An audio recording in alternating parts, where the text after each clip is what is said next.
ஆண்டவராகிய இயேசு கிறிஸ்துவின் இடைநற்ற நாமத்திலே எல்லாரையும் அன்போடு கூட வாழ்த்துகிறேன். இந்த அருமையான நாளிலும் நம் இடத்தில் பகுதியிலே ஆண்டவரை மகிமைப்படுத்தும்படியாக கூடி வந்திருக்கிற எல்லாரையும் ஆண்டவர் இயேசுவின் நாமத்தில் அன்போடு வாழ்த்துகிறேன். நாம் ஜெபித்து ஆரம்பிப்போம். ஜெபம் செய்வோம். சிலுவை குறித்த உபதேசம் கெட்டுப்போர்களுக்கு வைத்தியமாய் இருக்கிறது. ரட்சிக்கப்படுகிற நமக்கோ அது தெய்வ பலனாக இருக்கிறது. எங்கள் பலனாகிய கர்த்தாவே, உம்மில் நான் அன்பு கூறுவேன் என்று சங்கீதக்காரர் சொன்னது போல எங்களுடைய வாழ்வின் பலனாக இருக்கிறவர், மீட்பின் பலனாக இருக்கிறவர், உமக்கு நன்றி செலுத்துகிறோம். இதிலிருந்தும் நாட்கள் நீர் எங்களுக்காக பட்ட பாடு, எங்கள் மேல் நீர் கொண்ட அன்பை நாங்கள் எண்ணி பார்த்து இந்த அன்பிற்கு நாங்கள் இணையாய் நடக்கிறோமா? அன்பிற்கு நான் உகந்தவர்களாக, நன்றியுடையவர்களாக, பொறுப்புணர்வு உடையவர்களாக வாழ்கிறோமா என்பதை நாங்கள் உயர்ந்து ஆராய்ந்து பார்ப்பதற்கு இந்த நல்ல அருமையான தருணத்தை நீர் எங்களுக்கு தந்திருக்கிறீர். அதற்காக உமக்கு ஸ்தோத்திரம் செலுத்துகிறோம். அருமையான திருச்சபையின் பிள்ளைகள் எல்லாரும் உற்சாகத்தோடு கூட ஒவ்வொரு குடும்பத்தின் பிள்ளைகளை வந்து பங்கு கொள்ள உம்மை பாடி மகிமைப்படுத்தி உம்மை ஆராதித்து உம்முடைய வார்த்தைகளை கேட்க நீர் தாமே உதவி அருள வேண்டும் என்று சொல்லி ஜெபிக்கின்றோம். ஆரம்பம் முதல் நிறைவு வரை தூய ஆவியானுடைய ஆளுகைக்குள் ஒப்பு கொடுக்கிறோம். நீர் ஆண்டு ஆசீர்வதித்து வழிநடத்த வேண்டும் என்று ஆண்டவர் இயேசு கிறிஸ்து மூலம் வேண்டிக் கொள்கிறோம் நல்ல பிதாவே, ஆமென்.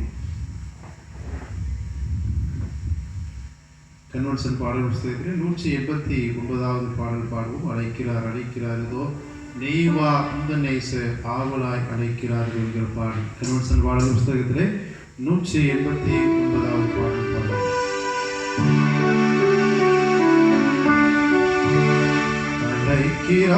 அழைக்கிறார் இதோ நீ வா இந்த நேச ஆவலாய் அழைக்கிறார் இதோ நீயும் வா இந்த நேச ஆவலாய் அழைக்கிறார் இதோ பாவத்தை ஏற்றவர் பரியமானவர், பாவத்தை ஏற்றவர் பரியமானவர், கல்வரியின் மேட்டில் கண்கொள்ளாத காட்சி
339வது பாடல் பாடுவோம்.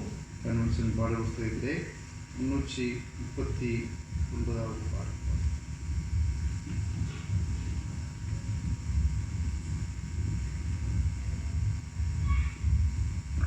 இன்ப இயேசு ராஜாவை நான் பார்த்தால் போதும், மகிமையில் அவரோடு நான் வாழ்ந்தால் போதும் பாடல். யார் உற்சாகமாக கரங்களை நாம் பாடுவோம். கன்வென்ஷன் பாடல் புத்தகத்திலே 339வது பாடல். இன்ப இயேசு ராஜாவை நாம் பார்த்தால் போதும், மகிமையில் அவரோடு நான் வாழ்ந்தால் போதும். இன்ப இயேசு ராஜாவை நாம் பார்த்தால் போதும், மகிமையில் அவரோடு நான் வாழ்ந்தால் போதும்.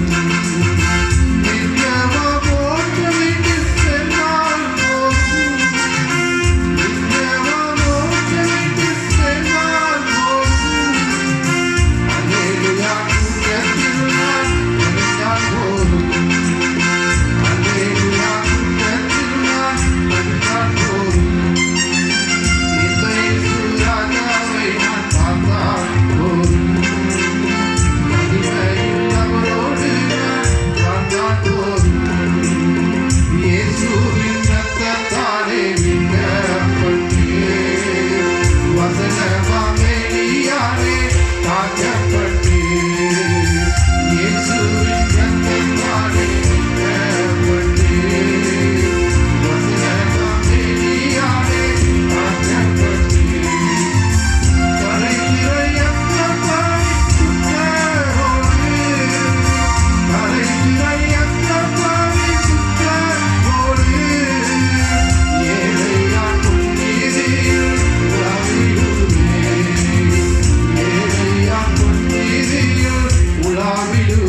பிரியமானவர்களே, இந்த அருமையான திருச்சபை கூட்டத்தில் நம்மோடு கூட நம்முடைய வார்த்தையை பகிர்ந்து கொண்டு இந்த வேளை நம் மத்தியிலே பொறுப்பெடுக்கும்படியாக வந்திருக்கிற அருமையான சகோதரர் ஜெபசிங் அண்ணன் அவர்களையும் அவருடைய அன்பு மகளையும் ஆண்டவர் இயேசுவின் நாமத்தினாலே உங்கள் எல்லாரும் சார்பாக அன்போடு கூட அன்போடு வாழ்த்தி வரவேற்கின்றேன். தொடர்ந்து அவர்கள் பொறுப்படுத்திக் கொள்வார்.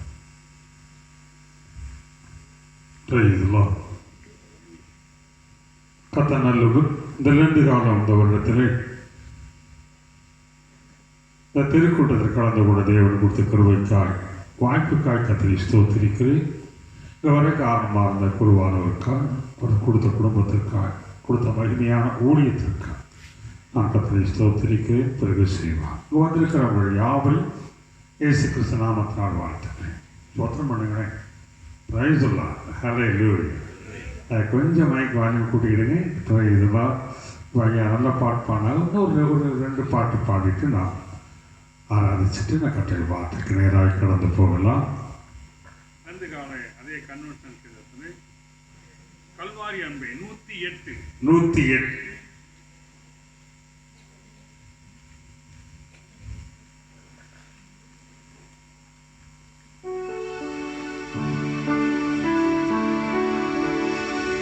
கல்வாரி அன்பை என்னீடும் பேரை கண்கள் கலங்கிடுதே.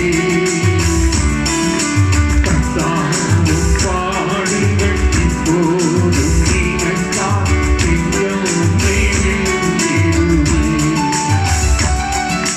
கர்த்தாவும் பாடுங்கள் இப்போதும் நினைத்தால் நெஞ்சம் நெகிழ்ந்திடுதே.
எல்லா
பாடல் 317.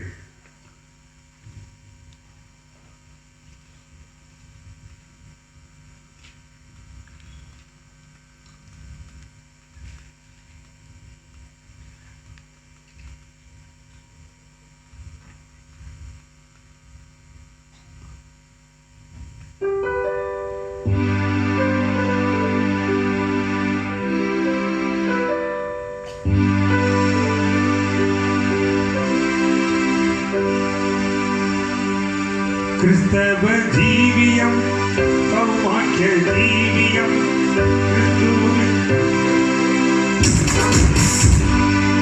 கிறிஸ்தவ ஜீவியம் சௌபாக்கிய ஜீவியம் கஷ்டங்கள் வந்தாலும் கஷ்டங்கள் வந்தாலும் நாயகன்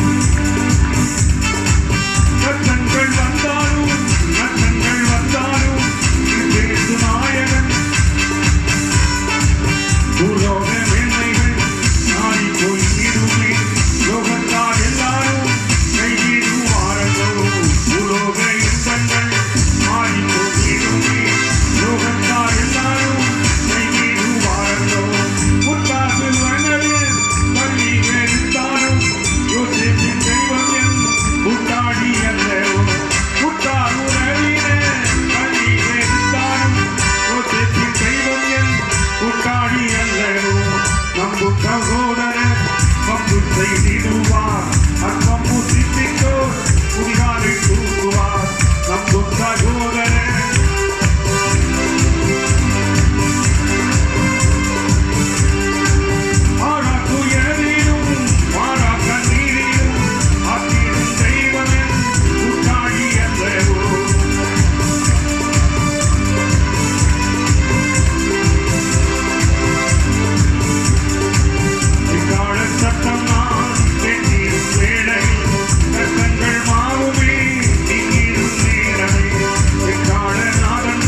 கூட்டாளி என்கிற ஒரு அனுபவம் கிறிஸ்துக்குள்ளே நான் சொல்ல முடியும்.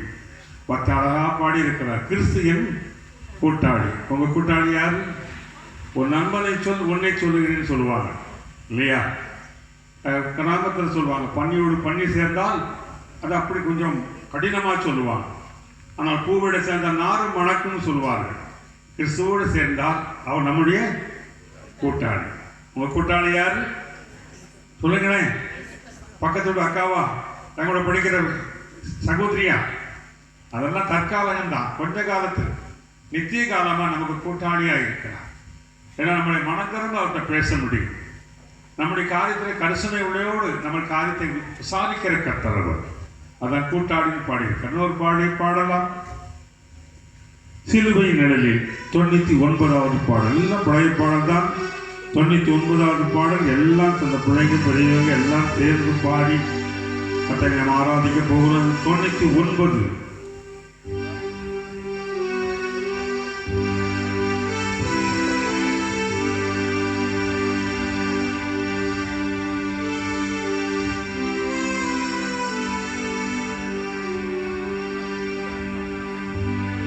சிலுவை நிழலில் அனுதினம் அடியான் பாய்ந்திடை பாடிடுவே. சிலுவை நிழலில் அனுதினம் அடியான் சிலுவை நன்பின் மறைவில் சிலுவை நிதிய நிழலில் சிலுவை நன்பின் மறைவில் சிலுவை நிதிய நிழலில்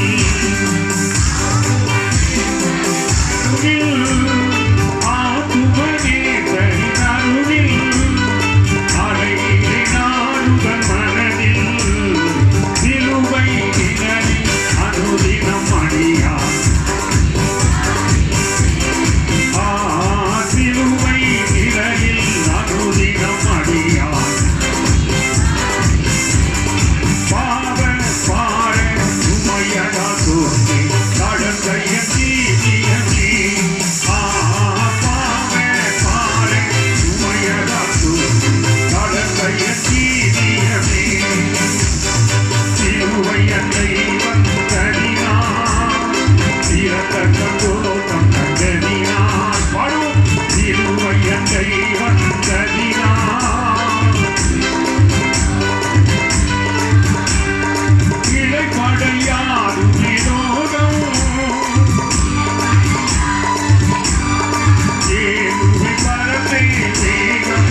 ஜப நிலையில பாடுவோமா?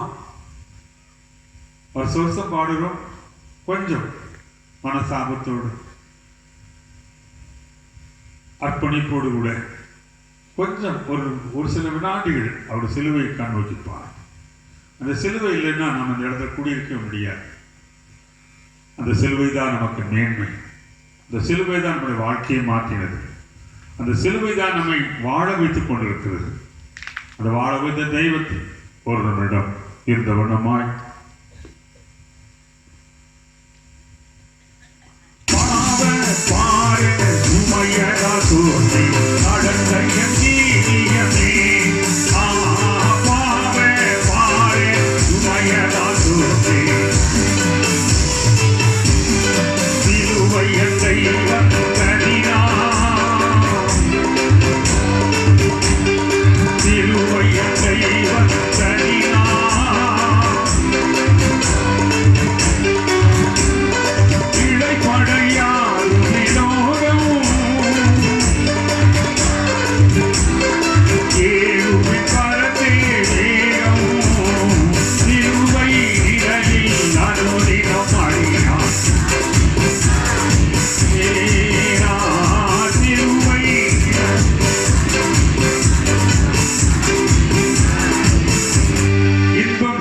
திருமொழி கேட்டேன். அது கடைசி வரணும். தீர்க்குமேன் இதயத்தின் தோஷம். படைப்பாடு காலத்திலே கீரை பறிக்க போனவன் பேய்க்கும் குட்டிக்காய் பறித்து கூழ் காய்க்க போட்டான் பானையில். அந்த கூழை வார்க்கும் பொழுது இவன் சொல்றான், தேவடைய மனுஷனே, பானையிலே சாவு இருக்குதுன்னா. பானையிலே சாவு இருக்கு. பானை என்ன இதுக்கு அடையாளமா இருக்கு?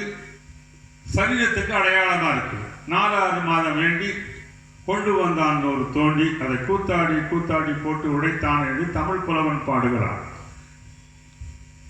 கீரையை பறிக்க போனவன் பார்க்க அழகா இருந்தபடினாலே அவன் அறியாதபடி பேய் கும்பிட்டிக்காய் பறித்து கூழ் காய்க்கும்படியாய் பானையில போட்டு பானையிலே கூட வார்த்த போது அவன் சொல்றான், பானையிலே சாவு, அதான் தோஷம். அவன் மாவை கொண்டு வர பண்ணி பானையில போட்ட போது அங்க சொல்லப்பட்டிருக்க வசனம், பானையிலே தோஷம் இல்லை. தோஷம் என்கிறது சாபம். தோஷம் என்கிறது நம்முடைய பாவ சிந்தனைகள். அது சரீரத்தை கூட இருக்கிறது. அதான் பக்கம் அழகா சொல்றார், தீர்க்குமேன் இதயத்தின் தோஷம். எல்லாரும் இருப்போமா? எல்லாரும் எழுதுங்க. பார்த்தாலும் கிடவுத்திருந்து இந்த ஒரு வார்த்தை நாம் மனதார சொல்லுவோம். தாவீது சொல்றார், வேதனை உண்டாக்குற வழி உண்டோ என்று பார்த்து நித்திய வழி நடத்தும். வேதனை உண்டாக்குற வழி உண்டோ என பிசாசானவன்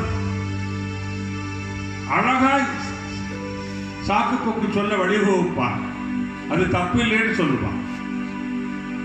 இதெல்லாம் சகஜம்தான், அப்படிலாம் இருக்க முடியாது. அப்படின்னா பிசாசுடைய பிரசங்கமே அதுதான். ஒரு பால்ல ஒரு துளி விஷம் விழுந்தா போதும், ஒரு பால்ல ஒரு சின்ன உப்புக்கல் விழுந்தா போதும், அந்த வினாடி அது தெரிஞ்சு போகும். அப்படித்தான் ஆண்டவர் தம்முடைய சாயலை நம்முடைய ஆத்மாவை படைத்திருக்கிறார். நம்ம படைத்த அந்த பரிசுத்த சரீரத்திலே ஆண்டவரே தோஷம் இருக்குமானால் உணர்த்தும். வேதனை உண்டாக்குற வழி உண்டோ என்று பார்த்து நித்திய வழி நடத்தும் சொன்னான். தன்னிலே பாவம் இல்லை என்று சொல்லுவன் தன்னை வஞ்சிக்கிறான் என்று பார்க்கிறோம். ஆண்டவரே, நிற்கிறவனும் விழாதபடி எச்சரிக்கையாக நிற்கும்படியாக ரட்சிப்பு நிறைவேற நாங்கள் பிரயாசப்படுகிறோமே. எங்கள் ஓட்டத்தில் எந்த காரியம் தடையாயிராதபடி எங்கள் இருதயத்தை ஒன்று கூட பரிசுத்தப்படுத்தும்படியாக பாடுவோம். இன்பம் தூரத்திலும் திருமொழி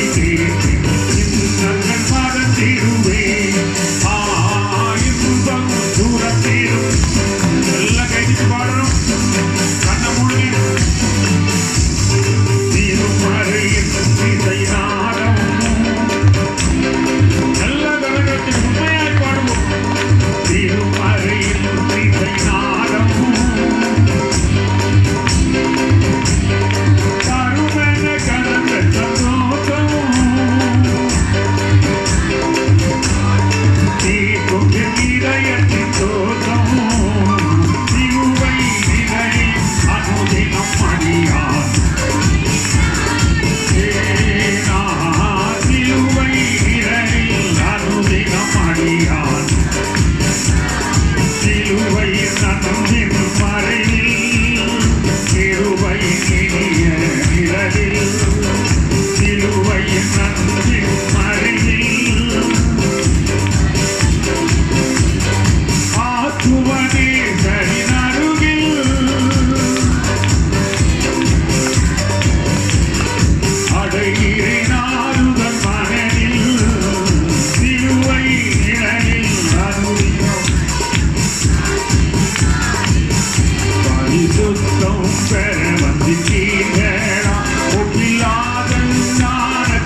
எனக்காக சிந்தினார். எத்தனை பேர் சொல்ல முடியும்? எனக்கு சிந்தினபடினால்தான் இன்னைக்கு நான் மனுஷனாக இருக்கிறேன்.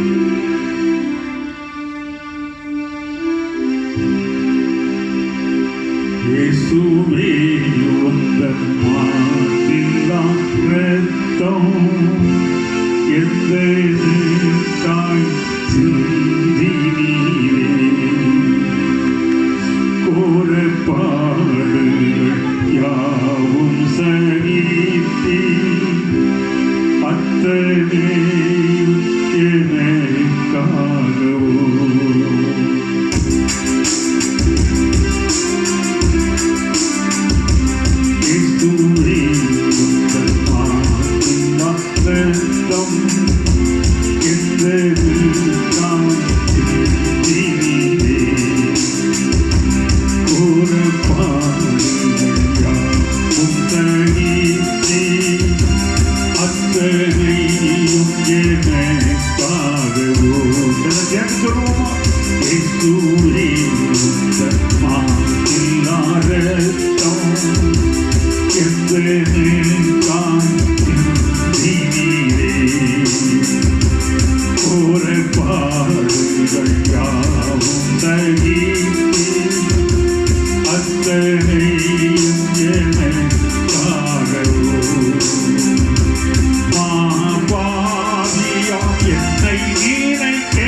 ரொம்ப தூரமா போயிட்டான்.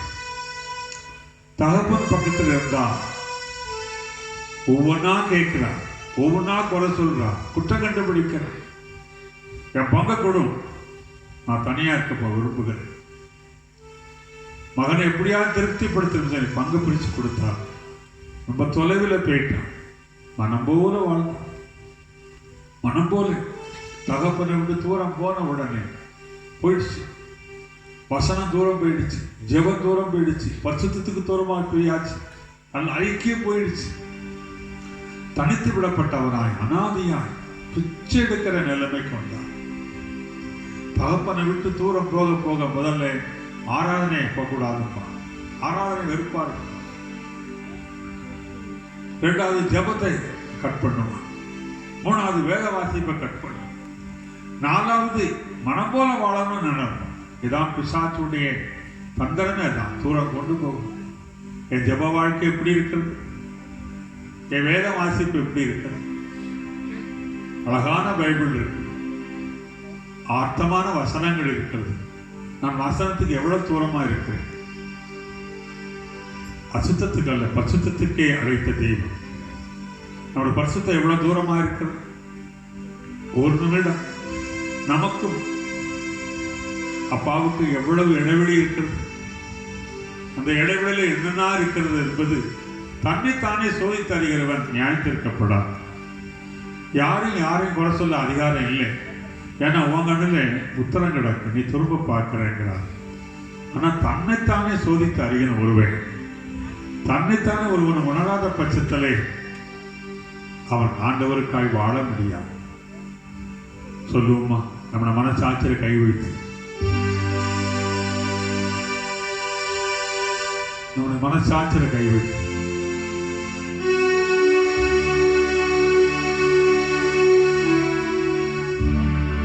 தேவனே நான் உம்மதன் கையில் இன்னும் நெருங்கி சேர்வதே ஆவல் பூமியில். சொல்லுவோமா? உண்மையா சொல்லுவோம். உங்க நெருங்கி வாழ விருப்பம். தாவீது சொன்னான், உமக்கு பிரியமாய் வாழ நான் விரும்புகிறேன் ஐயா. பல போராட்டம் அவனுக்கு இருந்தது, பல தோல்விகள் இருந்தது, பல வீடுகள் இருந்தது. ஆனால் அவன் என்ன சொன்ன, ஆண்டவரே உமக்கு பிரியமாய் நான் வாழணும், என்னோடு நீ இருக்கணும், நான் உம்மோடு இருக்கணும், இன்னும் நெருங்கி வாழணும். எல்லாரும் மனசாட்சியை சொல்லுவோமா? தேவனே நான் உமதன் கையில் இன்னும் நெருங்கி சேர்வதே ஆவல் பூமியில். எப்ப ஆண்டவர் பக்கம் சேர ஆரம்பிக்கும்போ அப்ப பிசாசு உன்னை குற்றப்படுத்துவான். நீ இந்த பாவத்தெல்லாம் பண்ணிக்கிட்டு இருக்கிறீங்க, நீ இவ்வளவு அநியாயம் பண்ணிக்கிட்டு இருக்கிறீங்க, இவ்வளவு பெரிய தப்பு பண்ணிக்கிட்டு இருக்கிற நம்மளை பழைய பாவத்தெல்லாம் ஞாபகப்படுத்துவான். ஒண்ணு சொல்லுங்க, அவரிடத்தை நம்மளை சுத்திகரித்திருக்கிறது. ஒரு நிமிடம் அப்படி மனப்பாரப்படுவோமானால், அப்படி குற்றமனச்சாட்சி பாதிக்கப்படுமானால் உடனே அறிக்கை செய்யுங்க. இயேசுவே தெய்வமே, என்னே மனம் நீரை. இரக்கத்தில் ஐஸ்வர்யம் உள்ளவரா? நான் பாவம் செய்தேன், உம்மை நோகச் செய்தேன், உம்மை தேடாமல் வாழ்ந்து வந்தேன், உம்மை தேடாமல் வாழ்ந்து வந்தேன், என்னை மன்னியும் தெய்வமே, என்னை மன்னியும் தெய்வமே. என்ன என் ஆனந்தம், என்ன என் ஆனந்தம் சொல்லக்கூடாதே, என்ன என் ஆனந்தம், என்ன என் ஆனந்தம் சொல்லக்கூடாதே. மன்னன் தீர்த்து என் பாவத்தை எல்லாம் மன்ன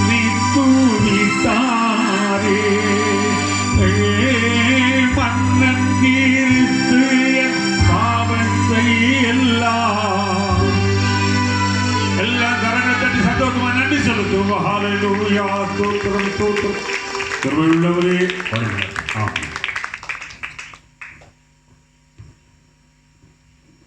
உட்கார். போயிருக்கலாம். கர்த்தர் நல்லவர். நம்முடைய கிராமத்துக்கு 2வது முறையாக நான் மாறி ஒரு முறை உபவாச கூட்டத்துக்கு வந்து நாளிலே இந்த இடத்துக்கு வந்து உங்களுடைய தேவனை பாட துதிக்க ஆராதிக்க விண்ணப்பிக்க அந்த வார்த்தைகளை கேட்க கர்த்தர் ஒரு சமயத்தை தந்த தயவுக்காய் நன்றி. ஒரு வாரக்காய் ஊழியர்காய் ஸ்தோத்திரம். கர்த்தர் நல்லவர். இந்த வருஷம் நமக்கு இந்த லெந்த காலத்தை அனுசரிக்க எந்த தடை இல்லை. நாம கதவை திறந்தால் போதும், அவர் உள்ளே வந்து போஜனம் பண்ணுவார். ஆமென். நம்ம தான் திறக்கணும். வாருன்ட்டு பூட்டு சாவியை கையில் வச்சுக்கிட்டு இருக்கக்கூடாது. அந்த பூட்டெல்லாம் உடைக்கிறதுக்கு 5 நிமிஷம் ஆகாது அவருக்கு. ஆனால் நீ மன விருப்பப்பட்டு கதவை திறந்தால் அவர் வந்து உன்னோடு போஜனம் பண்ணுவார். கர்த்தர் நம்மோடு பேசுவாரா? மத்திய சுவிசேஷம் 8வது அதிகாரம் 5வது வசனம். மத்தேயு 8:5.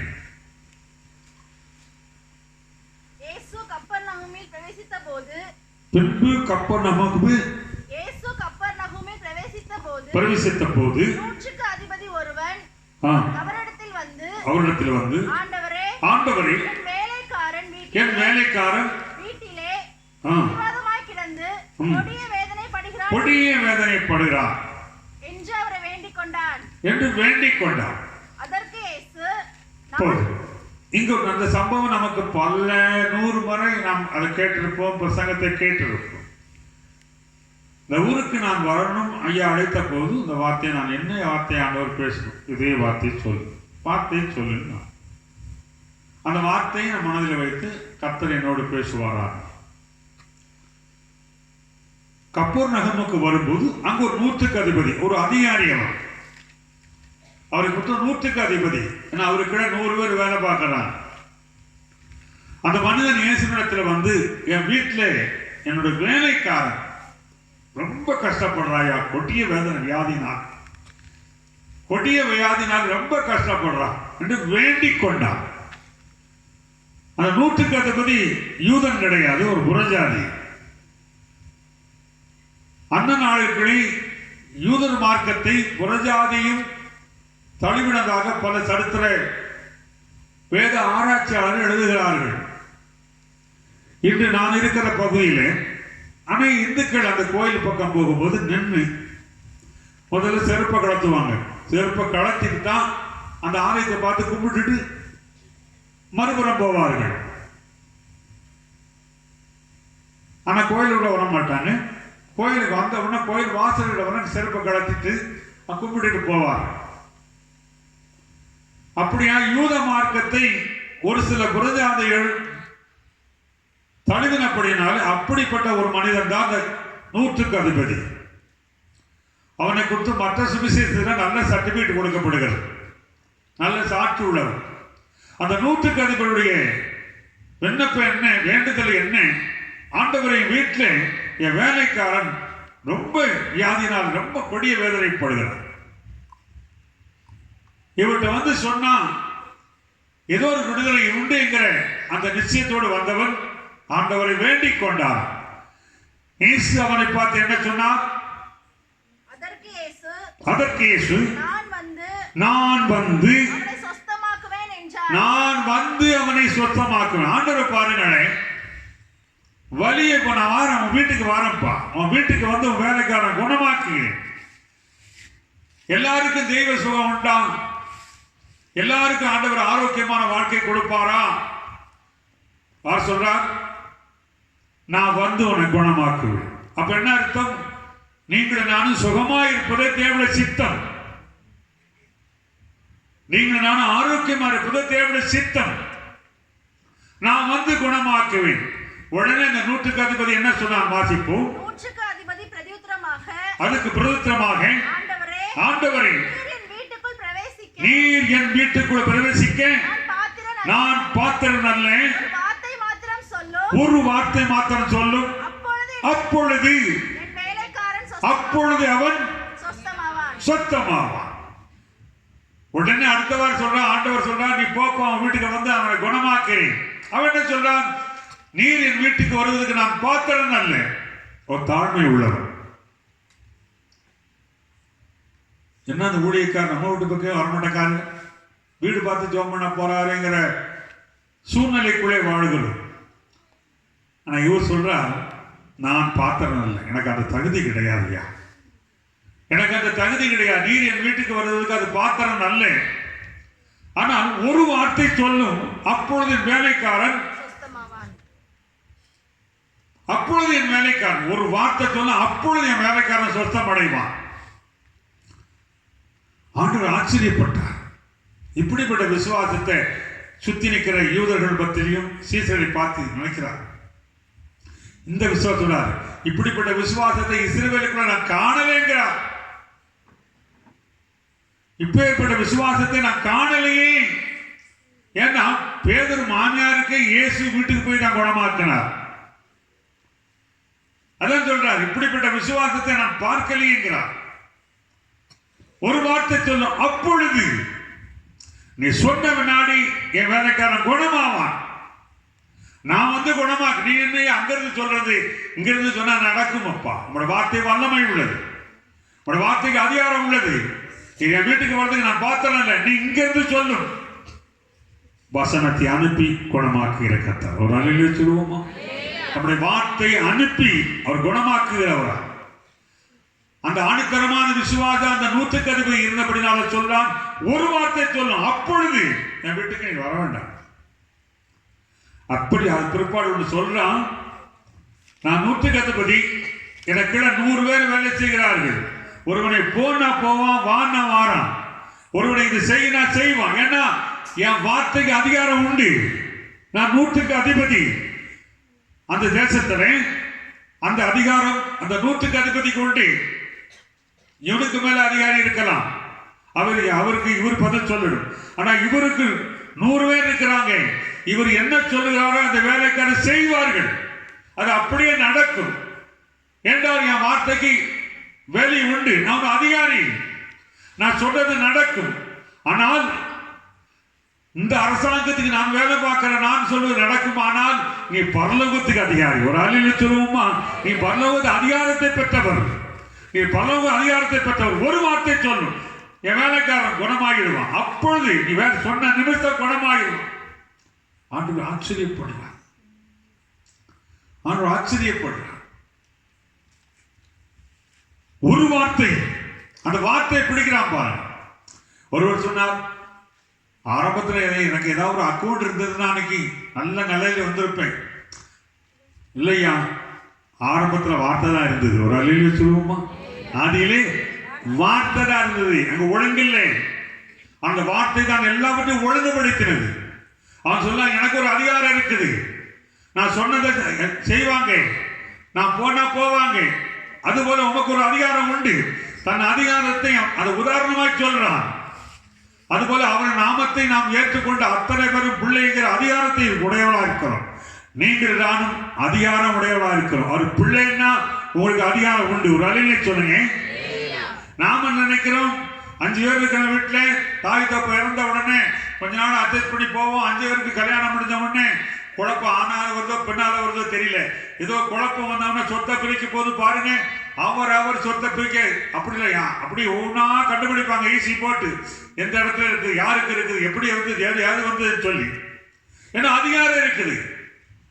இந்த உலகத்திலே அவருக்காக வாழும்படியாக கர்த்தரை ஏற்றுக்கொண்ட அத்தனை பேரும் பிள்ளைங்கிற அதிகாரத்தை கொடுத்திருக்கிறார். நீங்க வாயை திறந்து சொல்லணும், வாயை திறந்து சொல்லணும், அந்த வார்த்தையை சொல்லணும், அந்த வார்த்தை பேசணும். நீதி உண்டாக இருதயத்தில் விசுவாசிக்கப்படும், ரட்சிப்பு உண்டாக வாயினாலே அறிக்கப்படப்பட வேண்டும், வாயினாலே அறிக்கப்படப்பட வேண்டும். ஒரு ஊழியக்காரர் சொன்னார், 5 நாள் கண்ணு 5 மீட்டிங் முடிஞ்சிட்டுச்சா, வெள்ளிக்கிழமை போனேன், ஞாயிற்றுக்கிழமை நைட்டோட முடிஞ்சு 5 மீட்டிங் பேசியிருக்கிறேன். 5 மணி நேரம். என்ன 5 மணி நேரம் பேசினேன். ஒரு 2 குடும்பத்தார் வந்தாங்க, ஐயா எங்க வீட்டில் ஜோமன் வர முடியுமான்னு கேட்டாங்க. ஒரு அள்ளியிலே சொல்லுவோமா, 5 மணி நேரம் பேசியிருக்கிறேன். அந்த வார்த்தையை அவங்க எப்படி எடுத்தாங்க தெரியல. எங்க வீட்டில் வந்து நீங்க ஜெபம் பண்ணணும்னு சொன்னாங்க. எனக்கு துக்கமா இருந்தது. அந்த வார்த்தையை பிடிங்க, அந்த வார்த்தையை பிடிங்க. ஒரு வார்த்தை சொல்லும் ஐயா, அப்ப என் வேலைக்காரன் குணமா. இப்ப நீங்க வாரீங்க, ஒரு ஜெபம் பண்ணணும்னு நினைக்கிறீங்க. நான் யாருமே வாங்க எல்லாரும் ஜெபம் பண்ணணும்னு எனக்கு அந்த கிருபையும் கிடையாது. யாரும் கூப்பிடவும் மாட்டேன், யாரும் வரவும் மாட்டாங்க. கரெக்டாக வார்த்தை சொல்லிட்டு போய்கிட்டே இருப்பேன். என்னுடைய அனுபவம் ஆரம்ப காலம் என்னை உருவாக்கின ஊழியக்காரன் என்னை அப்படியே உருவாக்கிட்டான். ஜனங்களை கர்த்தர் பக்கத்தில் திருப்பு, அவ்வளோதான் என் வேலை. இப்போ நீங்கள் வாரீங்கன்னு வச்சுருந்தேன், வந்து பிரச்சனையை சொல்கிறீங்க, போகலாம். நீங்கள் போகலாம்னு சொன்னாங்க, என்ன சொல்லுவீங்க? இந்த ஊழியக்காரர் ரொம்ப கிராக்கி, ஒரு 2 நிமிஷம் ஜெபம் பண்ணியிருக்கலாம்,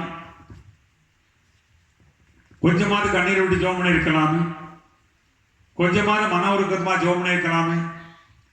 நீங்க போகலாம், உங்க விசுவாசத்தை ரட்சித்துன்னு சொல்றாரு, இதுக்காக வந்து ஜெபம் பண்ண வந்தோன்னு ஒரு குழப்பம் நமக்கு உண்டாகி விடும். அந்த ஒரு வார்த்தை பிடிக்க நமக்கு தைரியம் இல்லை. நீங்க பாருங்க, ஒரு ஹாஸ்பிட்டலில் போறோம், ஒரு மெடிக்கல்ல போறோம், டாக்டர் மருந்து எழுதி கொடுக்குறாரு. அந்த மருந்தை வாங்க போது ரொம்ப ஞானமா பார்ப்போம். அந்த மருந்தை மாத்திரையை வாங்கி பார்க்குறோம், எக்ஸ்பயர் ஆகிருக்குதான். அந்த 26 வரை இந்த மாத்திரை சாப்பிடலாம். எவ்வளவு தைரியமா சாப்பிடுறோம். அழிஞ்சு போற அந்த அச்சு, அந்த மாத்திரையில போட்டிருக்க டேட்டை நம்புறோம். அவர் சொல்றார், நானே உன் பரிகாரியாகிய கர்த்தர்.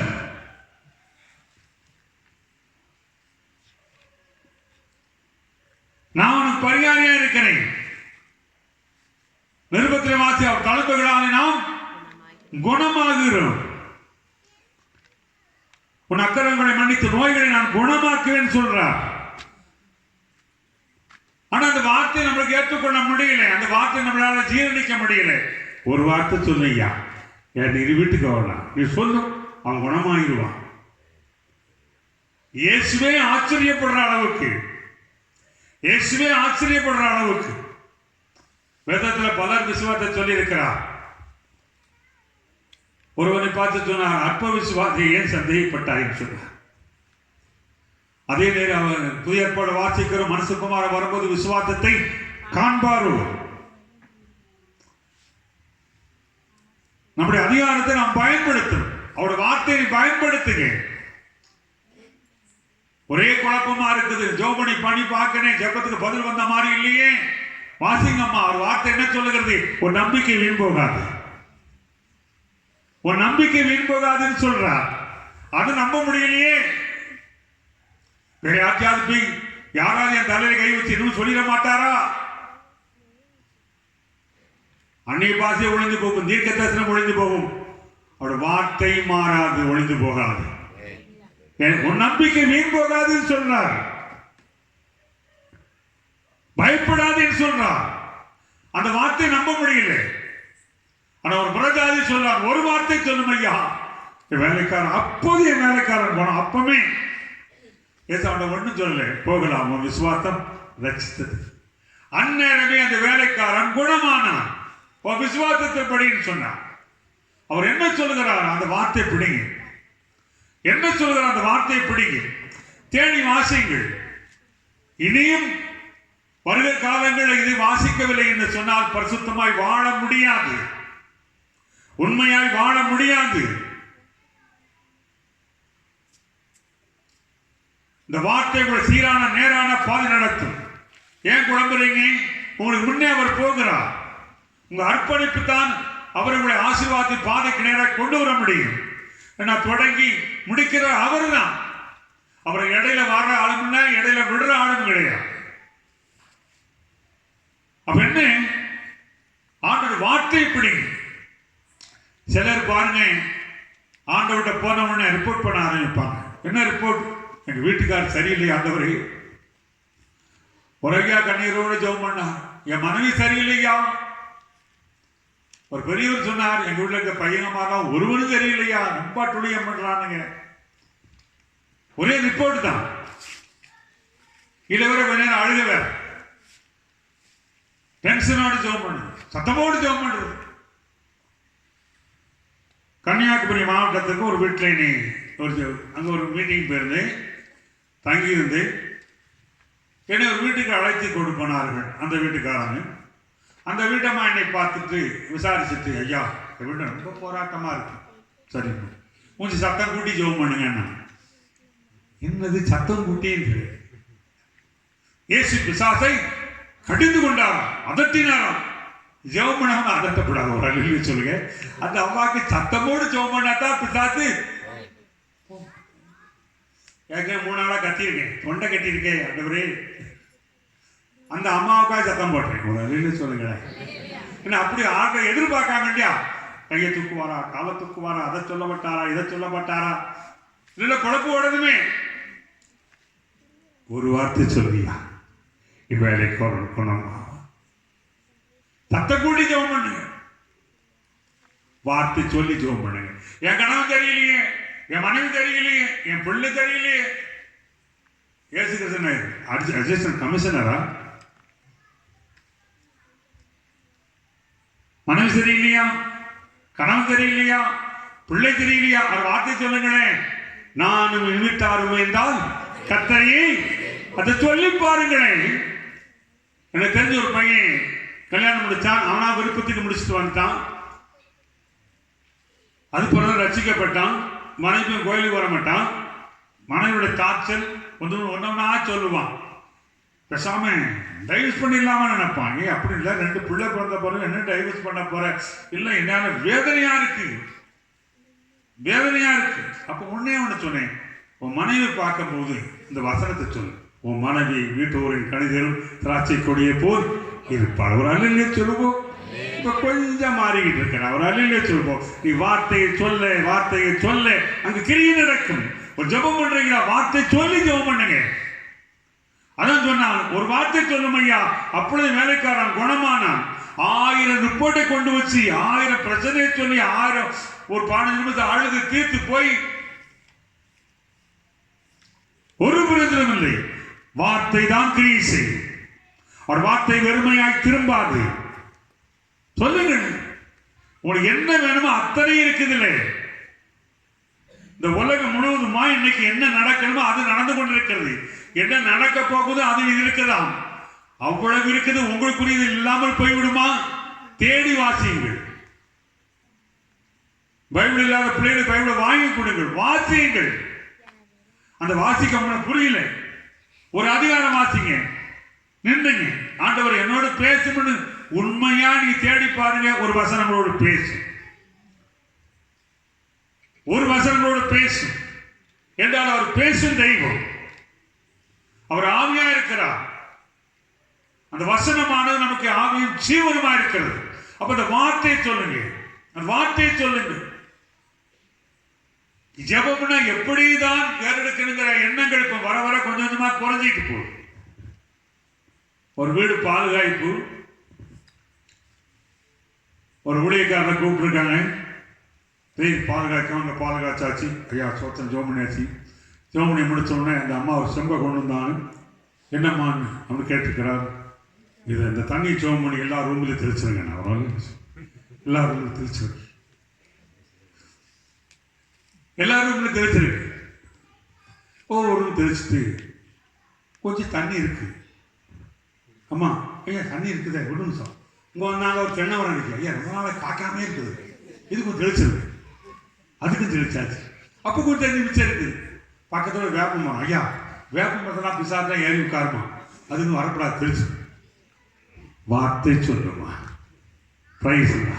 அஞ்ஞானின மாதிரி போய் கொண்டிருக்கிறது. ஒரு புறஜாதிக்காரன் சொன்னான், ஒரு வார்த்தை சொல்லுங்க, அந்த வார்த்தை சொல்லுங்களேன். எனக்கு பேச்சு பிறந்தா 8வது மாதமே அவளை சிசரிங் பண்ணி எடுத்துட்டான். அப்போ என்னுடைய 4வது மகள் அங்கே ஐக்கனோட கடைசி மாதம் அவள் ட்ரைனிங் முடிய போகுது. அவள் தான் அந்த குழந்தையை தூக்கி கொண்டு பெட்டில் ஐசி கூட கொண்டு போறா, வெண்டிலேட்டரில் போட. அவள் சொன்னா அந்த குழந்தை ஒரு ஜான் தாப்பா இருக்குன்னா, நீர் சத்து இல்லாத ஒரு ஜான். அவளுக்கு சொல்லு, அவளுடைய மூளை சொல்லுது, மெடிக்கல் மூளை, இந்த பிள்ளை பிழைக்காது. அழுதுகிட்டே வந்து என் மனைவிட சொல்றான், ஏய் என்ன உயிர் இருக்குல்லாம் இருக்கு, பொடி அழுதுனா லீவ் போட்டு போயிரு. ஒன்று சொன்னேன், ஆண்டவரே ஒரு பிள்ளைகள் உன்னை சுற்றிலும் ஒலியும் மர கண்டுகளே போது. ஒரு அழில சொல்லுவா. நான் புலம்பினது ஒரு எங்கள் வீட்டுக்காரருக்கு என்னுடைய என்னுடைய மனைவிக்கெல்லாம் ஒரு மாதிரி பார்க்க மூஞ்ச பார்க்க என்னமோ சொல்கிறாரு. உன் பிள்ளைகள் உன்னை சுற்றிலும் ஒரு சொல்லிக்கிட்டே இருந்தேன். அது என் சந்தேகம் தீர்ந்து வர சொல்லிக்கிட்டு இருந்தேன். அடிக்கமில்ல அடி அடிச்சா அம்மி நகர்னு சொல்வார்கள். வார்த்தை சொல்லிப்பார்கள், ஓடி போவார். நீங்க பெற வேண்டிய ஆசீர்வாதத்தை உங்கள் தோல்வி எண்ணத்தை உண்டாக்கி நீங்களே வராது, வழங்காது, ஒப்பேறாது, சாவ போறேன். நீங்க நிறைய பேர் பாருங்க, நிறைய செத்து பிழைச்சவங்க நிறைய பேர் இங்க இருக்கிறீங்க. நல்ல சொல்லுவோம், ஏதாவது பிரச்சனை வந்துன்னா செத்தலாம்னு நினைக்கிறேன், சாவுங்களே. அப்ப அந்த அம்மா சொன்னாங்க, செத்துருவேன், 2 பிள்ளை இருக்குடா. கணவன் டார்ச்சரா, நான் செத்துருவேனா? அப்ப செத்தானமானு கேட்டேன், 2 பிள்ளை இருக்கே. நீங்க எலியாவே ஒரு கூட சொன்னா, நான் சாவ போறேன், இது எது எடுத்துக்கிடும், நான் நல்ல ஆள் இல்லை, கடைசி வரைக்கும் சாவனம்மா. ஒரு அலையில சொல்லுவோம், சாவு ஒண்ணு இருக்குது, வாழ்ந்துகிட்டு சாவணும். ஒரு அலையில சொல்லுவோமா, வாழ்ந்துகிட்டு சாவும்படியாய்த்தான் கர்த்தர் நம்மளை வேறுபடுத்தியிருக்கிறார். அவரை ஆராதிக்கும்படியாக தம்மால் தெரிந்து கொள்ளப்பட ஜனத்தோட பரிசுத்த ஜாதின்னு சொல்றார். உனக்கு ஒப்பான ஜனம் இல்லைன்னு சொல்றார். ஏன் நம்ப மாட்டேங்க? உனக்கு ஒப்பான ஜனம் இந்த உலகத்தில் கிடையாதுன்னு சொல்றார். ஜீவனை கொடுத்துட்டேன், இதை விட நான் என்ன செய்யணும்? உயிரை கொடுத்துட்டேன், இதை விட என்னமா செய்ய உங்களை நிர்வகிக்கணும்? ஒரு வார்த்தை சொல்லு, ஒரு வார்த்தை, உங்க அதிகாரத்தை பயன்படுத்துங்க. என்னுடைய உறவுக்கார பெண் ஒருத்தி போலீஸா இருக்கா, கொஞ்சம் ஸ்பீடா விடுவா, ஆளை பார்த்தா சிம்பிளா தான் இருப்பா. சிம்பிளா இவனுக்கு எப்படி போலீஸ் வேலை கிடைச்சுன்னு நினைப்பேன். அவ்வளோ ஒரு நாள் இந்த வாகனம் ஒழுங்குபடுத்தபடி போட்டாங்க. நான் டவுனுக்கு வர பையன் மேம்பாலம் ஆரம்பத்தில் நிற்கிறான்னா ஒரு பெரிய ட்ரக்கு, ஏன்னா அங்கே சரக்கு வாகனம் பகலில் போகக்கூடாது, எப்படி தப்பி ஓடுவோம் தான். அதுக்கு முன்னால் வந்து இப்படி நிற்கா, கையை காட்டிக்கிட்டு அப்படின்னு சொல்லுவோம். தட்டுனாவும் கேதி இல்லாவும் தட்டப்பா டயாத்திரிப்பா அதிகாரம் இருக்கு. நான் போட்டிருக்கிற வஸ்திரம், ஒரு காக்கி வஸ்திரம், ஒரு தொப்பியை வச்சிருக்கிறாளே, கை இவ்வளவு போல கைதான், கையும் பிடித்தான். ஆனா அதிகாரம் பெரிதல்லவா, அந்த ட்ரக்குக்காரன் அப்படின்னா ஓரமாக விட்டுட்டு வாண்டா. ஒரு அழிவில் சொல்லுகிறேன், அந்த அதிகாரத்தை பயன்படுத்தினோம்மா. என்னை பலப்படுத்தி கிறிஸ்துவினால எல்லாவற்றையும் செய்ய எனக்கு பலம் உண்டு.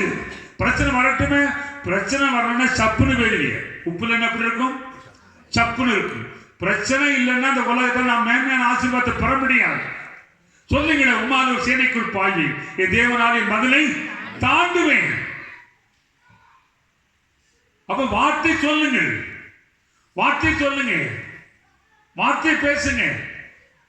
எப்பவுமே நீங்க பாசிட்டாவே பேசியிருந்தீங்கன்னா அப்படியே உங்களை கொண்டு போயிடும். இது நடக்காது, இது முடியாது. இப்ப சூழ்நிலையால் பெண்ண அவளுக்கு பிறந்த பிள்ளை செத்து போச்சு.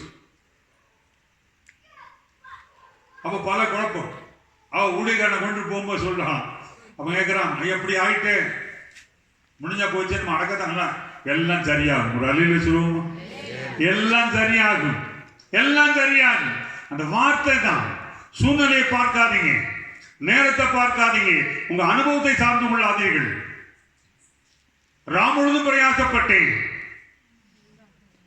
ஆகினும் உம்முடைய வார்த்தையின்படி. இந்த வார்த்தை நம்பலாம் பாருங்க. சட்டார்னு கீழ்ப்படிய மாட்டாங்க கடற்கரை ஆட்கள், லேசர் நம்ப மாட்டாங்க, பார்த்து அது கையில் வந்த பிறதான் நம்புவா. ஆனா பேதருக்கு சொல்றோம், ராமனது பிரயாசப்பட்டங்க, அவர் தோல்வி சொல்றார். ஆகிலும் உம்முடைய வார்த்தையின்படி, உம்முடைய வார்த்தையின்படி. அந்த வார்த்தையை நம்பி போடுது, அந்த வார்த்தையை நம்புகிறேன். எனக்கு யாருமே சொல்லல, வாசிக்கிறது நீங்க, நீங்க ஒவ்வொரு வசனம் போதும். எனக்கு தெரிஞ்ச ஒரு ஊழியக்காரர் இருக்கிறார், ஒரு பிள்ளைமார் குடும்பத்தை, வேத கோயில் பக்கத்திலே போயிடக்கூடாது, அப்படிப்பட்ட ஆட்கள். கடன்பாரம் சாகனம், ஊருக்கு வெளியில அவர் இப்போ வாக்கிங் போவார். போகும்போது ஒரு சர்ச்சு வாசல்ல எழுதி போட்டிருக்கு, கர்த்தர் நல்லவர் என்பதை ருசித்து பாருங்கள். 2 பொட்ட பிள்ளைகள், ஒரு ஆம்பளை பையன், கணவன் மனைவி, நாளைக்கு செத்தரணும், கடன்பாரம் செத்தரணும் தீர்மானத்தில் எல்லா வீட்டில் எல்லாம் பேசியாச்சு. இந்த வார்த்தை அவர் உள்ளத்தை பாட்டிருக்கு, பட்ட உடனே வீட்டில் போய் சொல்லிருக்கிறார். ஒரு இடத்துல ஒரு வார்த்தையை பார்த்தேன், கர்த்தர் நல்லவர் என்பதை ருசித்து பாருங்கள். அவருக்கு ஒரு பெரிய குழப்பம். பெரிய குழப்பம் அந்த எழுதி போட்டிருந்த அந்த ஊழியக்காரரை போய் அவர் பேசினார். நாளைக்கு ஞாயிற்றுக்கிழமை 6 நீங்க வாங்க. அந்த இடத்துல வந்த போது கர்த்தர் அவர்கள் பேசினார். கர்த்தர் மேல் பாரத்தை வை, நான் ஆதரிப்பேன். ஒரு அல்லேலூயா சொல்லுவோம். இல்லை, ஒரு தெய்வம் ஆதரிக்குமா, இல்லை யாராவது ஆதரிக்க மாட்டார்களா என்ற அங்கலாய்ப்பில் இந்த மனிதனுக்கு சொன்னாராம், நான் உன்னை ஆதரிப்பேன் சொன்னார். ஒரு அல்லேலூயா சொல்லுவோம். நீ கடன் அடைஞ்சி வேலையை விட்டுட்டு ஊழியம் செய்கிறார். ஒரு அல்லேலூயா சொல்லுவோமா. உங்களை கைவிட்டுருவாரா? இஸ்ரவேலை காக்கிறவர் அழகா சொல்றோமே, சீனியில் தாள் எழுதி வச்சா இனிக்குமா? ருசித்து பாருங்க, பார்த்து சொல்லி பாருங்க, அவர் பார்த்து சொல்லி பாருங்க. ஒருவேளை ஜபம் தப்பா இருக்கோ சரியா இருக்கோ அது நாங்கள் உங்களை சொல்ல மாட்டோம். பேசி தூங்கிக்கிட்டு இருக்கிறார், படகு ஆடிக்கிட்டு இருக்கு, ஒடி போய் ஆண்டவர் எழுப்புறோம், ஐயனே நாங்கள் சாக போகிறோம். ஒரு அல்லேலூயா சொல்லுவோம். இயேசு பின்னால வந்த பிறகு அந்த வார்த்தை பாருங்க, தான் ஏன் கெட்ட வார்த்தை உங்கள் வாயில் ஒன்றும் வராதபடி. ஆண்டவரை நாங்கள் மடிந்து போகிறோம், நாங்கள் சாக போகிறோம். 2வது அவரை குற்றப்படுத்துறார், உமக்கு கவலை இல்லையா? அவர் உங்களை விசாரிக்கிற ஆனபடிக்காலம் கவலை எல்லாம் அவர்கிட்ட போய் கேட்கிற, உங்களுக்கு கவலை இல்லையா? எந்திரிச்சாரு, இவனோட கீழ்ப்படிய மாட்டான்னு காட்டையும் கடலையும் பார்த்தாரு, அமைதியா இருந்தார். அமைதியாயிடுச்சு. பிரைஸ் எல்லாம். அல்லேலூயா. என்ன தெரியுமா விசேஷம்? அவரை புரிந்து கொள்ளாதபடி அந்த வார்த்தை போட்டான். அவர் படுத்திருக்கிறது பின்னணியத்தில். ஒரு கப்பலுக்கு சேதம் வருமானால் முதல்ல எங்க வரும் தெரியுமா? பின்னணியத்தில். அவர் அப்போ சொல்லல, அதுக்கு அர்த்தம் இருக்கிறது. பவுல் பிரயாணம் பண்ண கப்பலுக்கு சேதம் பின்னணியத்தில் வந்தது. எங்க சேதம் எங்க பிரச்சனை வருமோ அங்க இயேசு படுத்திருந்தார். ஒரு அல்லேலூயா சொல்லுவோம். அதை அவன் நினைக்கல. நாங்கள் மடிந்து போகிறோம். உங்களுக்கு எங்க பிரச்சனையோ அங்க அவர் தான் இருக்கிறார். அவரை எழுப்புங்க, அவர் செய்வார். நம்முடைய வார்த்தை வெளிப்படுத்துவார். ஒவ்வொரு நாளும் கேளு, அவருடைய வார்த்தை நீங்க ஒவ்வொரு நாள் இது கேளுங்க. உங்களுக்கு என்ன தேவையோ என் தேவைகளை சந்திக்கிற யெகோவா ஈரே. அங்க கேட்கிறான், நெருப்பு இருக்கு, விறகு இருக்கு, ஆட்டுக்குட்டிங்கப்பா. இதயத்தை குத்துன மாதிரி கேட்டா மகன் ஆபிரகாம் விசுவாச ஜனம் அல்லவா, எல்லாத்தையும் விட்டு அவருக்கு முன்னால வந்தவல்லவா, எல்லா சோதனை தகிக்கக்கூடிய ஒரு அழைப்பு பெற்றவன் சொல்லலாம். அவன் சொல்றான், கர்த்தர் பருவத்திறது பார்த்து கொள்ளப்படும். பிரைஸ் எல்லாம். அவன் போறதுக்கு முன்னால் ஒரு வார்த்தையை போட்டான், நானும் பிள்ளையானும் பரிசீலித்து திரும்ப மறுபோம். நல்ல வார்த்தைகளை பேசுங்க, விசுவாச வார்த்தைகளை பேசுங்க. ரட்சிப்பு உண்டாக வாயினால அறிக்கை பண்ணுங்கள். அந்த வாயில் வார்த்தைங்க கொண்டு வாருங்க. உங்க ஜெபத்துல சொல்லுங்க, உங்க ஜெபத்துல சொல்லுங்கள். எங்களுக்கு எப்படி நடக்குது, எனக்கு எப்படி பிரச்சனை, நீர் இருந்தா அப்படி நடக்குமா? அவனை பார்த்தா நான் பராக்கிரமசாலி, கர்த்தர் உன்னோடு இருக்கிறார். அல்லேலூயா. அப்ப இந்த வார்த்தையின்படி அந்த வார்த்தை அவன் பிடிச்சா ஒரு வார்த்தை சொல்லு. எனக்கு இருக்க அதிகாரம் இருக்கையா, 100 பேர் கீழே இருக்கான், அதை செய் இதை செய்ய அவன் கரெக்டா செய்யறான். ஆனா நீ பரலோக அதிகாரத்தை பெற்றவர், அந்த தரிசனம் உடையவன சொன்னார், நீ சொல்லு ஒரு வார்த்தை இப்ப குணமாயிடும். ஒரு விசுவாசத்தின்படி ஆகும், நீ போகலாம், பேசலாம், குணமானான் இருப்பார்கள். நம்மளோட வாயின் வார்த்தை நல்ல வார்த்தைகள், வசனத்தை சொல்லுங்க. குழப்பம் வரும்போது சொல்லுங்க, கர்த்தர் உங்களுக்கு தெளிவான பாதை கொண்டு வருவார். இது அதாவது யுத்தம் நடக்கு. சவுல் சொல்லிட்டான், இந்த யுத்தம் முடியறதுக்குள்ள யாரும் வாயில ஒன்றும் வச்சிடக்கூடாது, கொட்டக்கூடாது. ஆனா சவுல் வேலைக்காரன் கூட வந்தவன் சொல்றான், அங்க ஒரு தேன்கூடு இருக்கு, ரொம்ப உடாயிச்சிட்டோம், மயங்கி கீழே விழுந்துரும் போல் இருக்கு, அந்த தேன்கூடை கொஞ்சம் எடுத்து தின்றும். அந்த தேன்கூடை கோலால் குத்தி தேன்கூடை தின்ன உடனே அவன் கண் தெளிஞ்சுது. ஒரு அல்லேலூயா. அப்படிப்பட்ட தெளிதேன் இது. இந்த தேனை நீங்க சாப்பிட்டு பாருங்கள், உன் கண் தெளி. தாவீது சொல்றான், உங்களுடைய வேதத்தின் அதிசயங்களை காணும்படி கண்களை நீங்க உடனே பிரசன்னத்துக்கு வந்துட வேண்டாம்.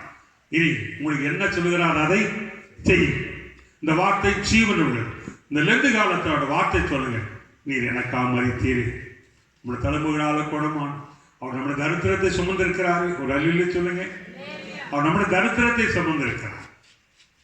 அதை உண்மையான சொல்லி பாருங்க, உங்க வாழ்க்கை தரித்திரம் வராது. நீங்க கொடுப்பீங்க, வாங்க மாட்டீங்க. அவர் எல்லாத்துக்கும் நாம் ஐஸ்வர்யமானமாகும்படி நம் நிமித்தம் அவர் தடுக்கிறார். அந்த வார்த்தையை கையில வச்சுக்கிட்டு கையில் என்ன இருக்குது சொல்லுங்க, முடிக்க போறேன். கையில் வெண்ணெய் இருக்கு, ஒரு அணிலே சொல்லுங்க. இப்போ வீடு விடா கேக்கா கொஞ்சம் நெய் கிடைக்குமான்னா என்னம்மா லெந்து காலத்தில் ஒரு வார்த்தை சொல்லுங்களேன், வார்த்தையை நம்புங்களேன். அவர் எனக்காக மறித்தார் சொல்லுங்க பார்ப்போம். எனக்கு அது கேட்காத மாதிரி சொல்லுங்க. இன்னும் அது மட்டும் கேட்டுட்டு அவர் என்னுடைய நிமித்தம் என் ஆசீர்வாதத்துக்கு அவர் சாபத்தை ஏற்றுக்கொண்டார். நான் நல்லா இருக்குன்னு சொல்லி அவளை கேடை ஏற்றுக்கொண்டார். அவர் பாசுரம் அவருடைய நேரம் 10,000 பேர்ல சிறந்தவரா சொல்றதை பார்த்து ஆச்சரியமா இருக்கு. ஆனா அவர் அந்த கேடு அடைஞ்சவரா, இருள் அடைஞ்சவரா தெரியுமா? நான் பிரகாசமா இருக்கணும், அவர் இருளை ஏற்றுக்கொண்டார். நம்புறவங்க ஆமின்னு சொல்லுங்க, நம்புறவங்க சத்தமா ஆமின்னு சொல்லுங்க. ஒரு வார்த்தை சொல்லு, குழப்பம் வரும்போது எடுத்து வாசிங்க, ஜெபம் பண்ணுங்க, தூங்குங்க. கண்ட சொப்பனத்துக்குன்னு அர்த்தத்தை கேட்காதீங்க. ஒரு வழியில் சொல்லுங்க, என் மனைவி திடீர்னு சொப்பனம் நம்பா, நான் இப்படி ஒரு சொப்பனம் கண்டேன். சொப்பனம் கொடுத்தது யாரு கொடுப்பா? ஆண்டவரை கொடுப்பா. இப்போ ஆண்டவர்கிட்ட கேளு. ஒரு வழியில் சொல்லுவோம், உனக்கு கொடுத்தாரு நீ கேளு. இப்போ டாவனை சொல்லி நீ குழம்பிட்டு போயிடுவா. பிரைஸ்லாம் சொப்பனம் வசன ஆதாரம் இருக்கா விட்டுருங்க. பழையாளத்துலாம் சொப்பனம் சொல்லுவாங்க, நான் யாருக்கோ கல்யாணம் நடக்கிற மாதிரி கண்டேன், அப்போ இடது வர போதும்பாங்க. என்ன இது எங்கூட வெளிப்பாடுன்னு தெரியல. ஆனால் இது இருக்கு ஐயா. பிரைஸ் இல்லை, இந்த வார்த்தை உண்மையா குழப்பம் வருதா? நீங்க ஒன்றும் பெருசா நீங்க ஆராய்ச்சிலாம் பண்ண வேண்டாம். ஆண்டவரே உங்களுக்கு எது புரியுதோ அதை முதல்ல பிடிங்க. பிரைஸ், எது புரியுதோ அதை பிடிங்கம்மா. அப்படி டேஸ்ட் பண்ணி பாருங்க. எல்லாம் எனக்காக எழுதி வைக்கப்பட்டது.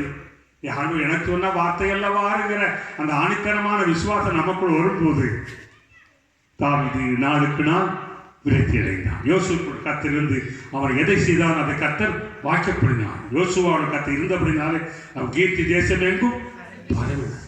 ஒரு வார்த்தை சொன்னான், அப்பொழுது வேலைக்காரன் குணமாவான். எல்லாரும் எழுதினப்ப கோர்ப்பு விட்டான். ஒரு கவியை பாடினா ஐயா, அதை கூட ஐயா ஜோம் பண்ணுமா? சொன்னா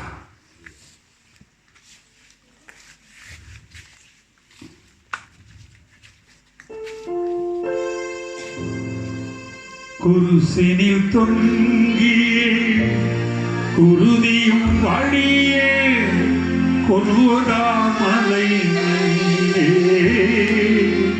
நம் குருதி சுவாமி கொடுந்துயப்பாவி கொள்ளாய் கண்ணும் கொண்டே நமோ குருதி சுவாமி கொடுந்துயப்பாவி கொள்ளாய் கண்ணும்.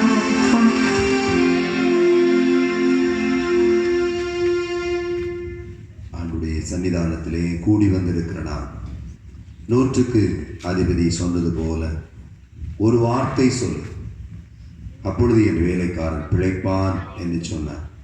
இந்த வார்த்தையை நான் நினைவிலே கொண்டவர்களாக தேவ சன்னிதானத்தில் எந்த சூழலிலும் ஆண்டவரை நோக்கி ஒரு வார்த்தை மாத்திரம் சொல்லும் என்று அவருடைய சமூகத்தில் நம்ம விசுவாசத்தோடு கேட்கின்ற போது, அவருடைய வார்த்தைகளை நம்புகிற போது, ஏனென்றால் அவருடைய வார்த்தை வல்லமை உள்ளது, ஜீவன் உள்ளதாக இருக்கிறது, ஆவியாயும் இருக்கிறது, இருபுறமும் கருக்குள்ள பட்டயமாக இருக்கிறது, கணுக்களை ஊனி பிரிக்கத்தக்கதான பலங்கொண்டதாக இருக்கிறது. அப்படிப்பட்ட வார்த்தையை 100க்கு அதிபதி விசுவாசத்தோடு அறிக்கை செய்தார்.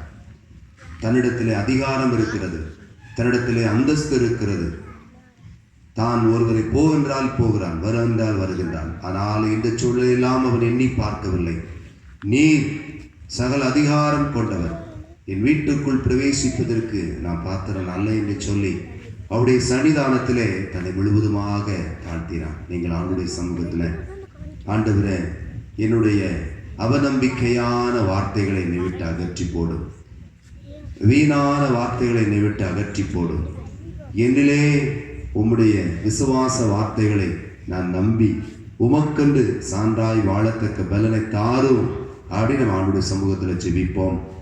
குழப்பங்கள் நம்முடைய வாழ்க்கையில் இருக்கலாம், தேவைகள் நம்மத்தில் இருக்கலாம், கண்ணீர் நம்மத்தில் இருக்கலாம், வேதனைகள் நம்மத்தில் இருக்கலாம். இப்படி பல தரப்பட்ட சூழலிலே இந்த வேளையில் தெய்வ சன்னிதானத்தில் வந்து அவருடைய சன்னிதானத்தில் கொஞ்ச நேரம் அமர்ந்திருந்தார். அவருடைய வார்த்தைகள் என்னோடு கூட இடைபடாதா என்று சொல்லி அவரோடு கூடி வந்திருக்கிற உங்கள் ஒவ்வொருவருடைய இருதயத்தின் இயக்கங்களையும் இருதயத்தின் விண்ணப்பங்களையும் இருதயத்தின் விருப்பங்களையும் ஆண்டவர் அறிந்திருக்கின்றார். அதனால முழுவதுமாக தேவ சமூகத்தில் நம்மை தாழ்த்துவோம், நம்மை முழுவதுமாக தேவ சன்னிதானத்தில் ஒப்பு கொடுப்போம். என்னில் ஒன்றுமில்லை ஆண்டவரே, நீதான் எல்லாமாக இருக்கிறீர் என்று சொல்லி முழுமையாய் தேவ சமூகத்தில் நம்ம ஒப்பு கொடுக்கின்ற போது அவர் நம்முடைய வாழ்வை பொறுப்பெடுத்துக் கொள்ளுகிறார். நம்முடைய காரியங்களை அவர் முன்னின்று நடப்பித்து மற்றவர்கள் வியக்கத்தக்க விதத்திலே ஆச்சரிய விதமாக அவர் அற்புதங்களை செய்கிறவராக இருக்கிறார். அவனுடைய வீட்டில் சென்று அவன் பார்த்தபோது அவனுடைய வேலைக்காரன் குணமடைந்தான் என்று பார்க்கின்றோம். இப்பொழுதும் அவன் நிறைய காரியங்களை மனதிலே கொண்டவர்களாக தேவ சமூகத்தில் கூடி வந்திருப்போம். இது என்னவாகுமோ, இது எப்படி ஆகுமோ, இது என்ன செய்யுமோ என்ற கேள்வி நம் உள்ளத்தில் உண்டு. எல்லா சூழலிலும் நம் ஆண்டு சமூகத்தில் நம்பிக்கையோடு ஒரு வார்த்தையை பிடித்து கொள்ளும் போது ஆண்டவர் நமக்கு நன்மையானவைகளை தருகின்றார். நேசிக்கின்ற நல்ல ஆண்டவரே, உமக்கு நன்றி செலுத்துகிறோம் ஆண்டவரே. இப்பொழுதும் கூட உம்முடைய சன்னிதானத்தில் கூடி வந்து உம்மை பாடி மகிமைப்படுத்தியிருக்கின்ற அன்பு பிள்ளைகளுக்காக உமக்கு ஸ்தோத்திரம் செலுத்துகின்றோம். இப்பொழுதும் நீர் கொடுத்த உம்முடைய வார்த்தைக்காக உமக்கு நன்றி செலுத்துகிறோம். 100க்கு அதிபதியை நோக்கி, 100க்கு அதிபதி உம்மை நோக்கி, ஆண்டவர் தாமே, நான் உம்முடைய வீட்டுக்கு வந்து உன் வேலைக்காரனை குணமாக்குவேன் என்று சொன்ன இயேசுனுடைய வார்த்தையை கேட்ட மாத்திரத்தில் நான் அதற்கு பாத்திரன் அல்ல, தகுதி என்னிடத்தில் இல்லை, ஒரு வார்த்தை மாத்திரம் சொல்லும் என்று சொல்லி அவன் தேவ சமூகத்தில் கேட்டான். தேவரீ, அவருடைய விசுவாசத்தை கண்டு வியந்து போனேன், ஆச்சரியப்பட்டு போனேன். நான் வந்த என்னுடைய இஸ்ரவேலர்களுக்குள்ள இப்படிப்பட்ட நம்பிக்கை இல்லையே, ஆனால் நீ இத்தனை பெரிய நம்பிக்கை கொண்டார் என்று சொல்லி நீ சொல்லுகிறபடி விரும்புகிறபடி ஆக கடவுது என்று சொல்லி அவ்வாறு விரும்பியது. இப்பொழுது விசுவாசத்தோடு உடைய சமூகத்தில் வந்து உம்முடைய கரத்திலே நன்மைகளை பெற வேண்டும் என்று அவரோடு காத்திருக்கிற பிள்ளைகள் ஒவ்வொருடைய இடைபெடுவீராக. நீர் இந்த வேளையில பிள்ளைகள் விரும்புகிற எல்லா நன்மைகள் யாவையும் தன்னுடைய வாழ்வில் நீர் தந்திரளி ஆசீர்வதிக்கும்படி ஆண்டவர் இயேசு கிறிஸ்து மூலம் வேண்டிக் கொள்கிறோம் நல்ல பிதாவே. உட்காருவோம்.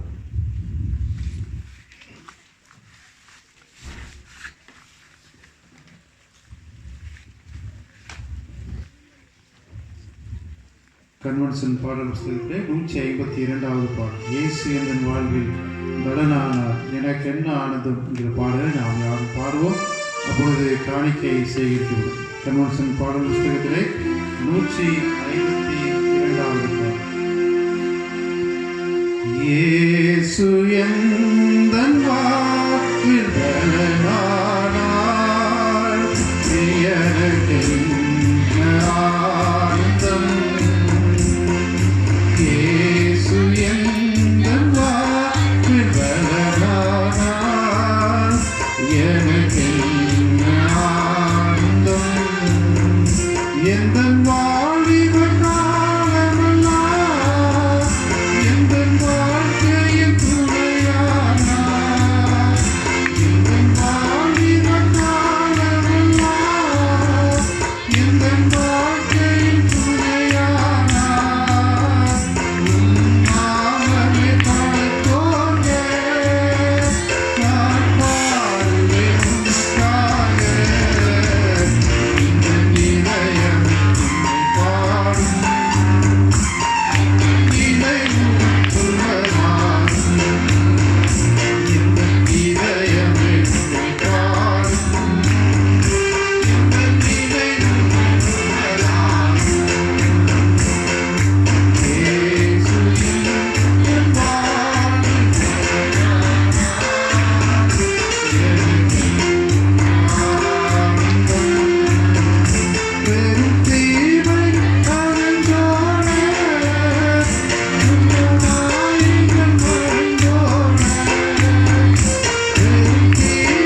கிறிஸ்துவில் பிரியமானவர்களே, இந்த அருமையான நாளிலும் அவருடைய சமூகத்தில் நம்மை பாடி மகிமைப்படுத்தி அவருடைய வார்த்தை தியானிக்க ஆண்டவர் நமக்கு கிருபை பாராட்டினார்.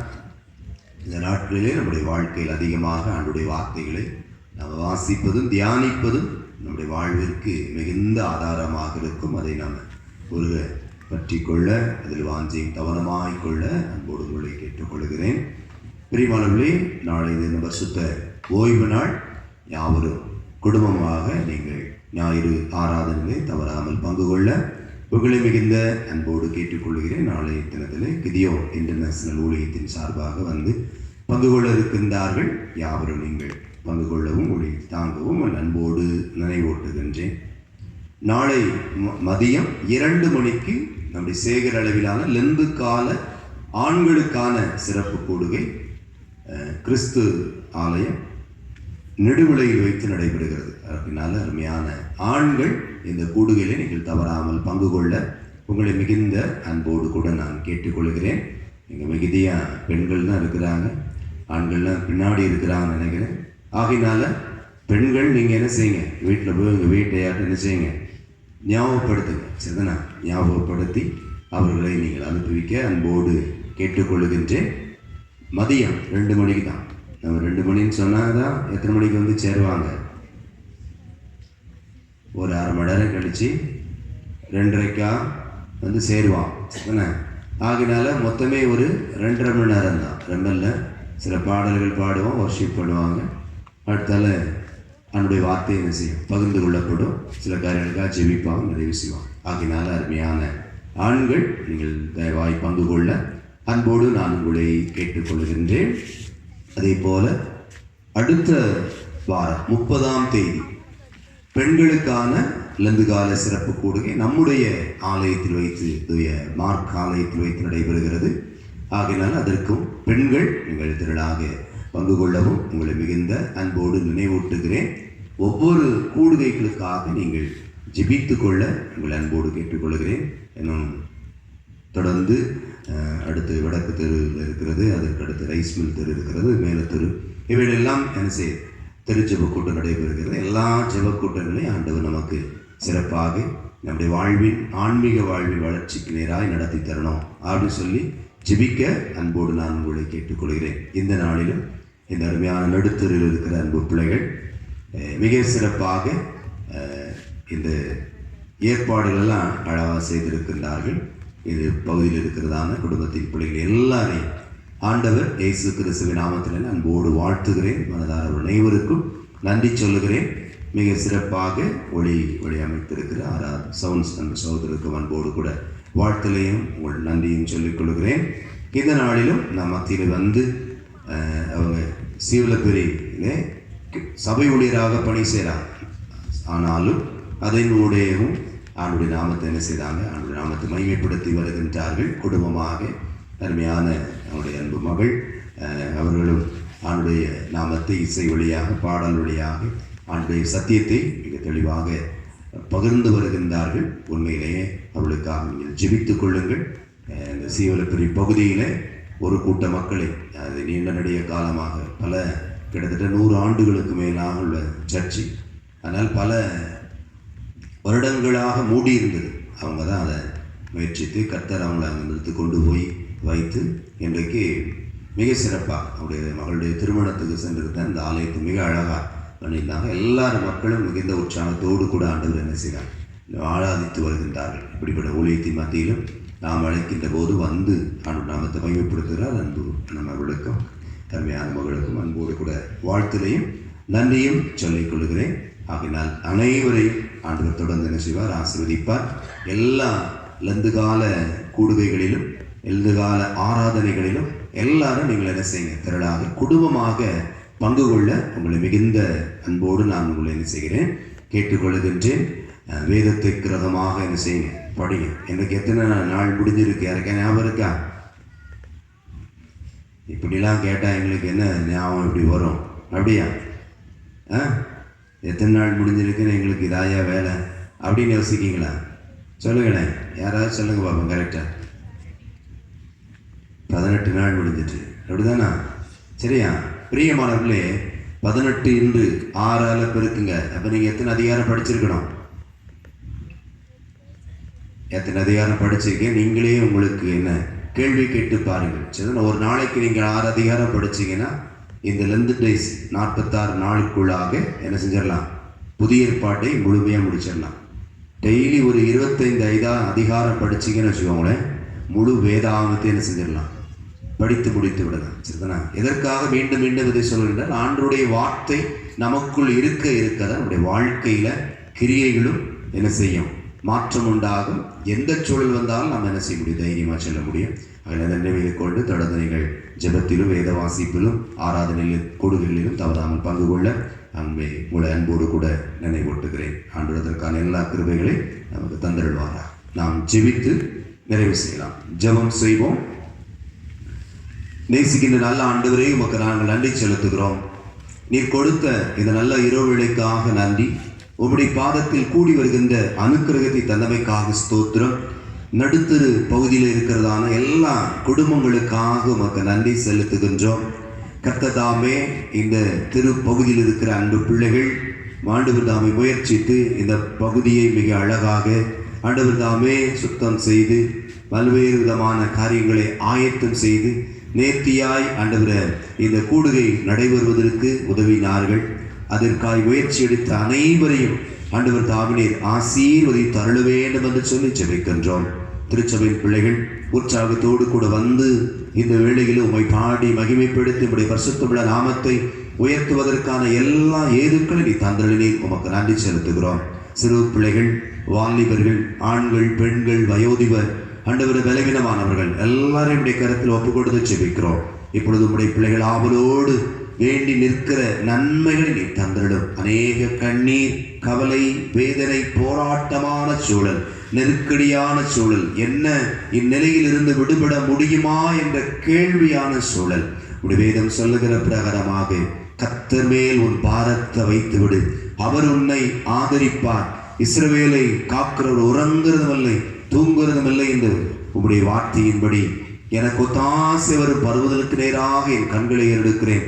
வானத்தின் பூமி படைத்த கர்த்தர் எனக்கு ஒத்தாசை வரும் என்று சொல்லி உம்மேல் எல்லாவற்றையும் வைத்து உடைய பிள்ளைகள் மனரம்யமாய், மனமகிழ்வாய், மன தைரியமாய் வாழ்கிற கிருபைகளை நீ தந்துள்ள வேண்டும் என்று சொல்லி தாழ்த்தி ஒப்பு கொடுக்கிற கண்ணீரின் வேதனையின் சூழலெல்லாம் மாற்றும், பலவீனமான சூழலெல்லாம் மாற்றும். உடைய பிள்ளைடைய வாழ்க்கையில அடையாள அற்புதங்கள் ஆண்டவர் நடைபெறவும், உம்முடைய நாமத்திற்கு சான்றுகளை தொடர்ந்து வாழவும், விசுவாச அறிக்கையே தன்னுடைய வாழ்க்கையின் ஜெயமாய் ஆண்டவர் நம்முடைய பிள்ளை சுதந்திரித்துக் கொள்ளவும் உதவி செய்ய வேண்டும் என்று சொல்லி ஜெபிக்கின்றோம்.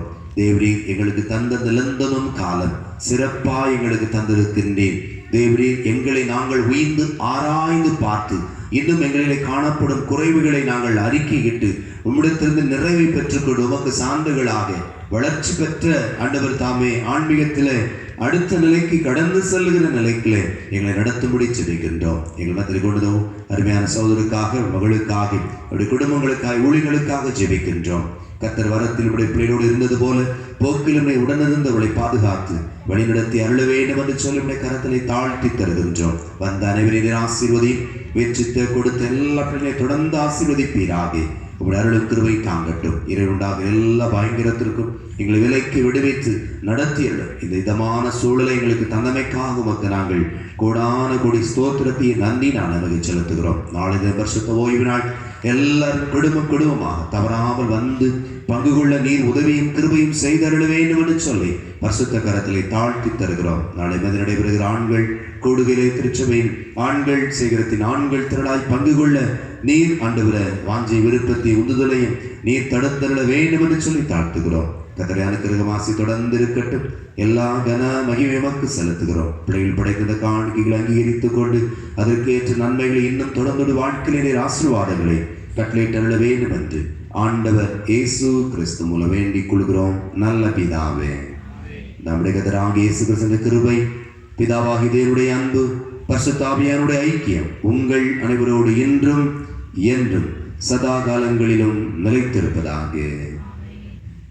இரவின் பயங்கரத்துக்கும் பகலில் பறக்கும் அம்புக்கும் இருளில் நடமாடும் கொள்ளை நோய்க்கும் நான் பயப்படவே மாட்டேன். இருளில் நடமாடும் கொள்ளை நோய்க்கும் நான் பயப்படவே மாட்டேன். அபசட்டையின் கீழ் அடைக்கலம் புகவே தம் சிறகுகளால் மூடுவார். அபசட்டையின் கீழ் அடைக்கலம் புகவே தம் சிறகுகளால் மூடுவார். ஆமென். கர்த்தர் உங்களோடு இருப்பாராக. தெய்வீக சமாதானத்தோடு நாம் அனைவரும் சென்று வருவோம். ஆமென். எல்லாருக்கும் தோத்திரம், அனைவருக்கும் நன்றி. உணவு ஆயத்தமாக்கப்பட்டிருக்கிறது. பெற்று செல்ல அன்போடு கேட்டுக்கொள்கிறேன். நன்றி.